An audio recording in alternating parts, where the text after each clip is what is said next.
Ravie de vous retrouver mes beautés. C'est Amy Mad. Comment allez-vous? Bienvenue à nouveau. Aujourd'hui, je vais goûter une sélection de combinaisons alimentaires intéressantes de célébrités. Certaines personnes pourraient les qualifier de maudites, mais je suis curieuse et j'ai vraiment envie de savoir quel goût elles ont. Donc, le déclencheur de la vidéo d'aujourd'hui vient d'une interview récente que Will Ferrell a donnée à Stephen Colbert. On lui a demandé quel était, selon lui, son meilleur sandwich, et il a répondu « Un sandwich au salami avec du pamplemousse sur du pain de seigle, avec un peu de mayonnaise ». Une partie de moi pense qu'il plaisante, mais une autre partie se demande aussi « Peut-être que c'est bon ». J'ai donc cherché d'autres associations alimentaires de célébrités, et aujourd'hui, nous allons les tester. Alors allons-y et commençons. Préparons donc un peu de pamplemousse. Je vais donc préparer le pamplemousse. La façon dont on aime manger le pamplemousse chez nous, c'est en le suprême. Je crois que c'est comme ça qu'on dit. C'est quand on prend les quartiers d'agrumes, ceux qui sont entre les membranes, et qu'on les découpe pour laisser toute la membrane de côté. Et non seulement c'est très joli, mais en plus c'est délicieux. Donc, sur un pamplemousse, cette partie blanche fibreuse a tendance à être assez amère. Donc, si vous l'enlevez, vous obtenez toute la beauté du pamplemousse. Je pense que j'ai appris cette technique en regardant des épisodes de Jacques Pépin sur Public Broadcasting Service le samedi matin avec ma mère et mon frère. On peut tellement apprendre. Nous allons donc couper entre chaque membrane pour retirer le quartier de fruit. Donc, couper ici en biais, et ensuite on obtient ce beau morceau de fruit en laissant la membrane amère de côté. Ensuite, on passe au suivant, on replie celui-ci en arrière. Donc, c'est en fait une technique assez rapide. Et encore une fois, le pamplemousse peut être un peu amer, mais il devient sucré quand on enlève la membrane. Pourquoi fait-il ça maintenant alors que je suis en train de filmer? Nous avons des travaux en cours. Alors ne faites pas attention à ça. Je crois que c'est assez pour notre sandwich. Mais ce que vous faites avec la membrane, c'est que vous prenez vos mains bien propres et vous pressez tout le jus. Et ensuite, vous buvez ce jus qui est vraiment délicieux. Tellement bon. Donc, j'ai 2 tranches de pain de seigle. Le pain de seigle contient des graines de carvi. Vous voyez ces petites taches? Donc, il a une sorte de goût un peu anisé. Pour être honnête, ce n'est pas vraiment mon préféré. Mais c'est ce que Will aime. Ce n'est pas une question de mes préférences. C'est à propos de ses préférences.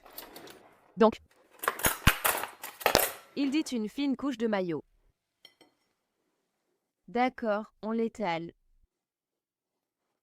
J'aime bien la mayo quand même, surtout dans un bacon laitue, tomate. Dans un bacon laitue, tomate, c'est indispensable. Ensuite, on a du salami. Salami. J'adore le salami poivré, celui qui a du poivre noir sur les bords. Sentez-vous bien, puis ajoutez un peu de pamplemousse. Will nous taquine, n'est-ce pas? Tout va bien. J'adore toutes ces choses. Bon, pas le pain tout seul, donc peut-être que ce sera super. D'accord. Ça ressemble à des quartiers de mandarine. D'accord. Coupe ce sandwich en 2. Et voilà. Pain de seigle, salami, pamplemousse, mayo, itadakimasu.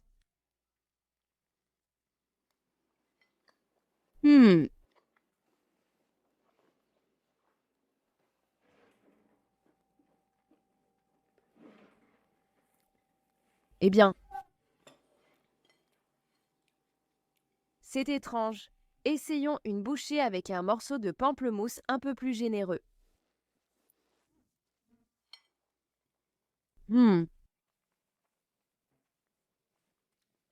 Eh bien, c'est juteux. Je dois le reconnaître. Le seigle est très fort. C'est très carvi, anisé, un peu noisette, et ça prend vraiment le dessus sur la saveur du salami, ce qui me surprend parce qu'à mon avis, le salami a une saveur très distinctive, surtout si on en prend un qui est enrobé de beaucoup de poivre noir. On sent bien le salami, mais j'aurais pu en mettre une 2e couche. Je goûte surtout le seigle. Et ensuite, on sent le pamplemousse qui est très acidulé. Et surtout, il est très juteux. Donc on a ce côté agrume juteux qui se mélange avec le pain de seigle. Ce n'est pas une combinaison horrible. C'est juste pas une expérience que j'ai envie de refaire. Je pense que je préfère largement manger mon pamplemousse comme ça. Nous allons ensuite goûter une boisson venant de Dua Lipa. Et c'est un mélange de coca, de jus de cornichon jalapeno et de jus de cornichon classique. Je trouve ça très douteux. D'abord, je n'aime pas du tout le coca light. J'adore le coca normal.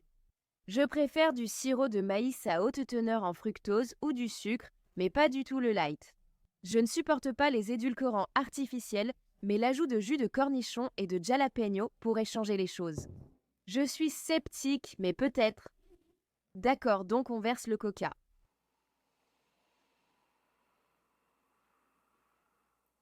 Je vais ajouter un peu de jus de jalapeno. Je vais ajouter 3 cuillères d'eau à café et la même quantité de jus de cornichon.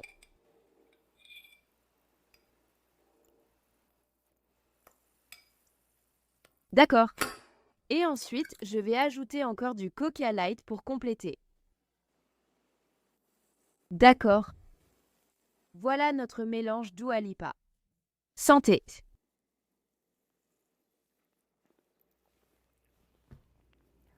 Non.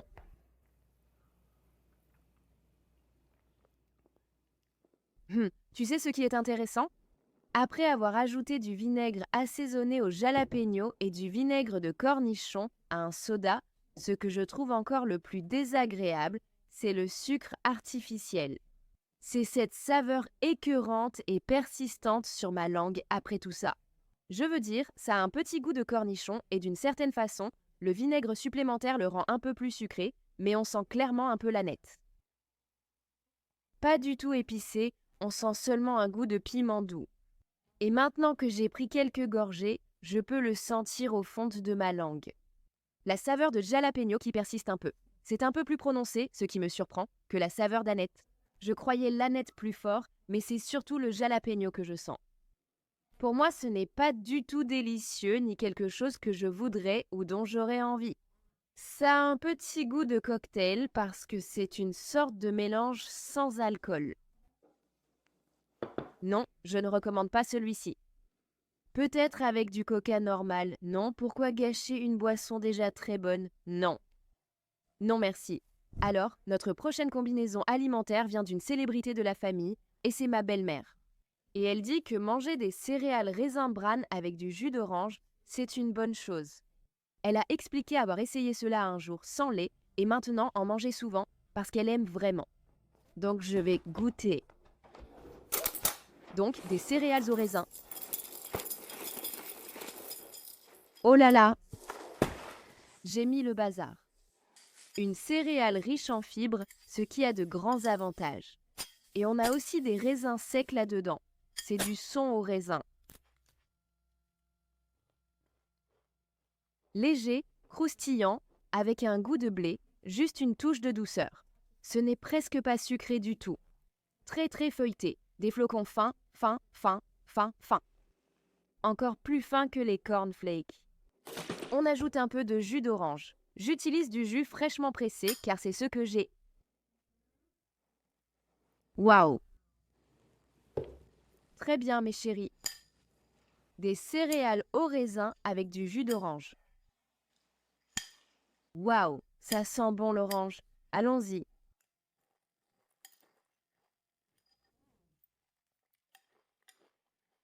Oh non! Oh non mamie. C'est très acide.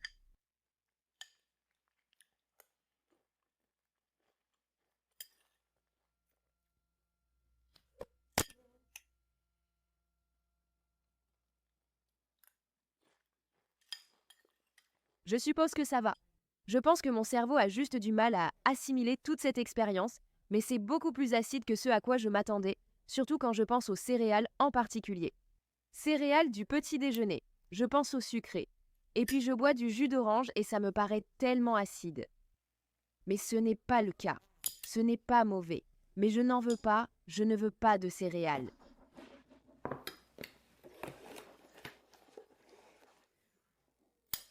C'est tellement intéressant. Waouh! Est-ce que je vais trouver quelque chose que j'aime parmi tout ça? Je ne sais pas. Une autre combinaison que j'ai découverte, mais que j'ai déjà goûtée, c'est celle de Lizzo, la pastèque avec de la moutarde. Je mettrai un lien en bas pour celle-là si vous voulez connaître mon avis à ce sujet. Ensuite, Selena Gomez. Elle aime la coupe au beurre de cacahuètes et cornichons d'harissa. Une tranche de cornichon sur une coupe au beurre de cacahuètes. C'est quoi toutes ces combinaisons avec des cornichons, Pete? Je ne sais pas. J'adore les Reese's au beurre de cacahuètes. Voici donc une coupe au beurre de cacahuètes Reese's. Il y a du beurre de cacahuètes à l'intérieur qui est réputé pour être salé. C'est ce qui la rend délicieuse à mon avis. Et le beurre de cacahuètes est onctueux. Et on va prendre un cornichon et le mettre juste au-dessus. Waouh, il est pas mal celui-là, non? Une tranche parfaite. C'est parti. Itadakimasu.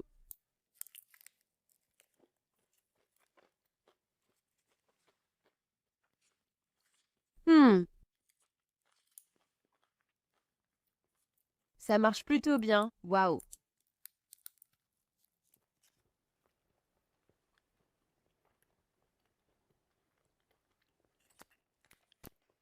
Ça marche plutôt bien.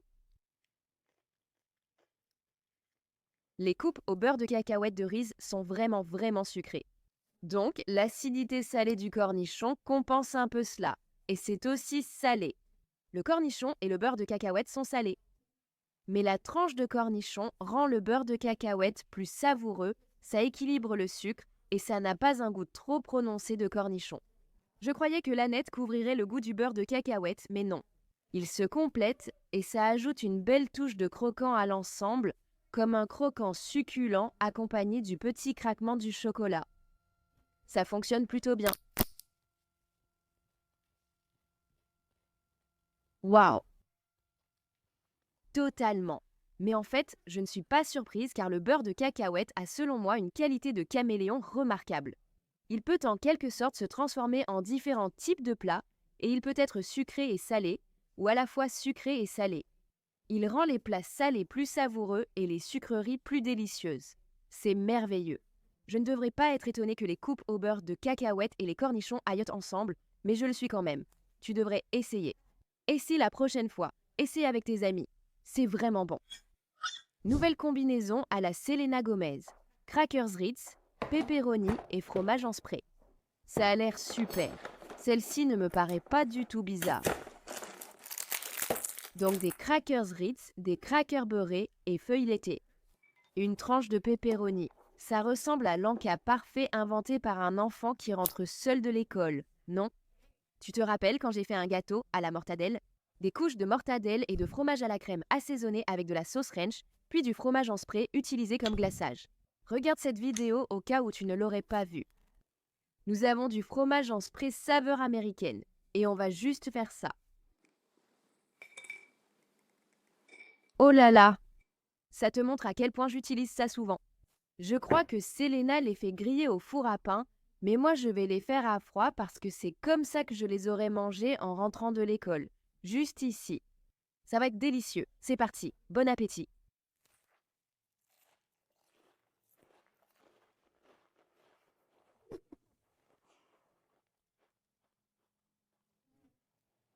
Très salé.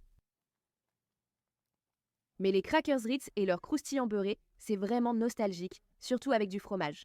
Tu te rappelles des sandwichs au fromage en sachet? On en trouve encore, ainsi que les crackers orange ou au beurre de cacahuète. Je n'aimais pas ceux au beurre de cacahuète, mais ceux au fromage étaient bons, surtout avec un peu de pepperoni que j'apprécie. Ça te donne une petite touche subtile, juste un peu de chaleur, une sorte de saveur de viande de porc. Un peu d'épices. Notre dernière combinaison alimentaire vient de Channing Tatum, et c'est un sandwich qu'il disait préparer quand il était enfant. C'est un peanut butter and jelly beurre de cacahuètes et confiture avec des Cheetos. Encore une autre invention brillante d'enfant. Je pense que ça va être délicieux. On a notre croquant sucré-salé. Ça ira, je dois dire que je n'ai pas souvent mangé de sandwich au beurre de cacahuètes et à la confiture en grandissant.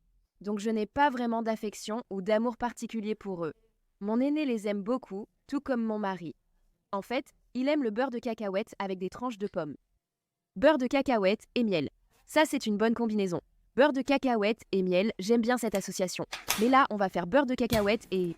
Oh là là! Confiture. Utilise de la confiture de framboise. Je sais, beaucoup vont demander où est celle de fraise ou de raisin. J'ai pris de la framboise. En fait, je préfère la fraise. La confiture de fraise, c'est mon truc. Mais je ne mange pas beaucoup de pain grillé avec de la confiture. Mais mes enfants et mon mari, oui, et ils aiment la framboise.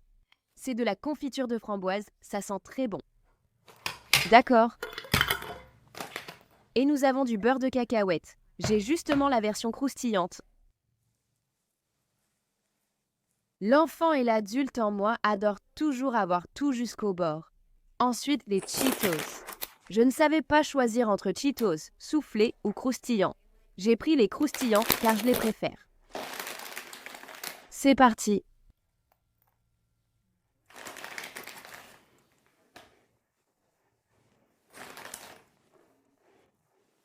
Alors on fait ça. Ouf, regarde ça. Je peux imaginer être vraiment excitée par ça quand j'étais enfant, juste par curiosité. Essayons d'en couper une.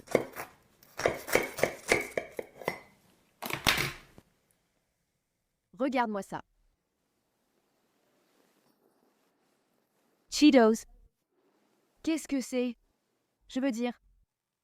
Très bien, goûtons au sandwich beurre de cacahuètes, confiture et Cheetos Channing Tatum. Bon appétit!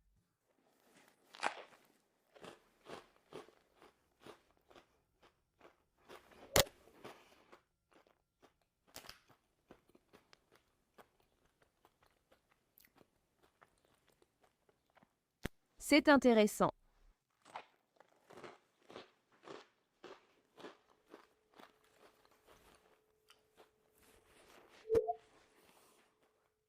C'est amusant. J'aime vraiment la texture. Les Cheetos croustillants ajoutent beaucoup de croquant. Le beurre de cacahuète colle au palais, un peu comme si ça tapissait l'intérieur de ta bouche. Il se passe quelque chose d'étrange quand tu combines sucré et salé, ça rehausse les deux saveurs. Les Cheetos rendent le beurre de cacahuète et la confiture encore plus sucrée. Et puis la confiture et le beurre de cacahuète rendent les Cheetos plus salés dans ma tête. Ils se renforcent mutuellement. Leur combinaison me paraît étrange. Surtout la confiture de framboise avec le fromage. Ou les Cheetos. Mais je comprends qu'un enfant aimerait ça. Je veux dire, écoute ce croustillant. D'accord, après 3 bouchées, je comprends. Oui, celui-ci fonctionne aussi très bien. Si tu aimes le beurre de cacahuète et la confiture, essaie ça.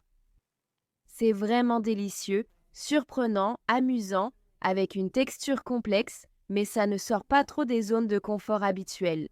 C'est probablement ce que tu aurais déjà sous la main, non? Tu fais juste une combinaison.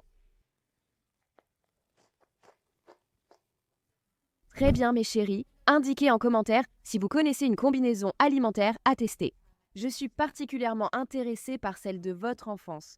J'adore la perspective qu'on avait quand on était petit. Très bien mes chéris, merci beaucoup d'avoir regardé. J'espère que ça vous a plu, j'espère que vous avez appris quelque chose. Partagez cette vidéo avec vos amis, suivez-moi sur les réseaux sociaux.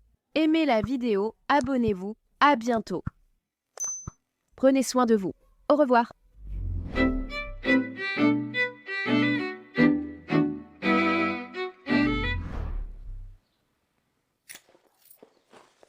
Ouh, les Cheetos au saké ne sont pas bons, il faut les manger vite. J'adore les Cheetos.